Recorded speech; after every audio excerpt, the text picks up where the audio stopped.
আজকে চলে এলাম নতুন একটা রেসিপি নিয়ে। এটা একটা সামুদ্রিক মাছ, রূপালি মতন দেখতে বলে একে রূপাপাটিয়া মাছ বলে। এবার মাছগুলোকে ভালো করে কেটে লবণ হলুদ মাখিয়ে রেখেছি। এবার কড়াই বসিয়ে দিয়ে দিয়েছি। এবার তেলও দিয়ে দিয়েছি, গরম হয়ে গেছে। এবার মাছগুলোকে ভালো করে ভেজে নেব। ইউটিউব চ্যানেল থেকে দেখলে সাবস্ক্রাইব করে দিবেন, ফেসবুক পেজ থেকে দেখলে ফলো করে পাশে থাকবে। মাছগুলো এক পিঠ হয়ে গেছে, এবার উল্টে পাল্টে ভালো করে ভেজে নিব। এতে আমি বেগুন টমেটো দিয়ে ঝাল বানাবো, খেতে খুবই টেস্টি হয়। মাছ ভাজাগুলো হয়ে গেছে, একটা প্লেটের মধ্যে তুলে নিয়েছি। ওই কড়াইতে তেল গরম, অল্প পরিমাণ তেল অ্যাড করে দিলাম। দিয়ে কুচনো পেঁয়াজ ভেজে, একটা গোটা পেঁয়াজ নিয়েছি, ওটাকে ভেজে নিব। আগে থেকে বেগুন টমেটো ভালো করে কেটে ধুয়ে রেখেছি, খুব একটা মোটাও কাটিনি।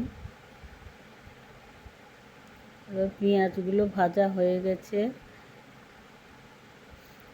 এবার বেগুন টমেটো একসঙ্গে দিয়ে ভালো করে ভেজে নিব।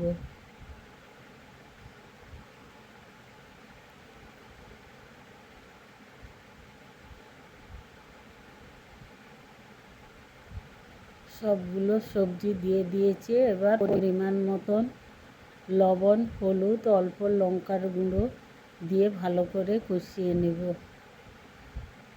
এতে খুব একটা মশলা লাগে না। এবার পেঁয়াজ বাটা সর্ষে বাটা দিয়ে ভালো করে কষিয়ে নিয়ে পরিমাণ মতন জল অ্যাড করে দিব।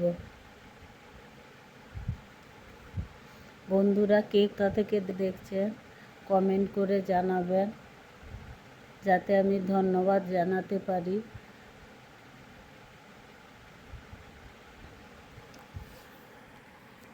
মাছ পরিমাণ মতন জল দিয়ে ভালো করে ফুটিয়ে নিয়েছি। এবার মাছ ভেজে রাখা মাছগুলো দিয়ে দেব।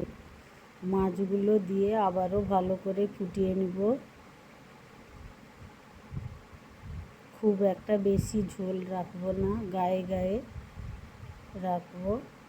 এবার নামানোর আগে অল্প একটু সরিষার তেল দিয়ে দিব, যেহেতু ঝাল রেসিপি। ব্যাস, আমাদের রেসিপি সম্পূর্ণ তৈরি হয়ে গেছে। রেসিপিটি ভালো লাগলে লাইক কমেন্ট শেয়ার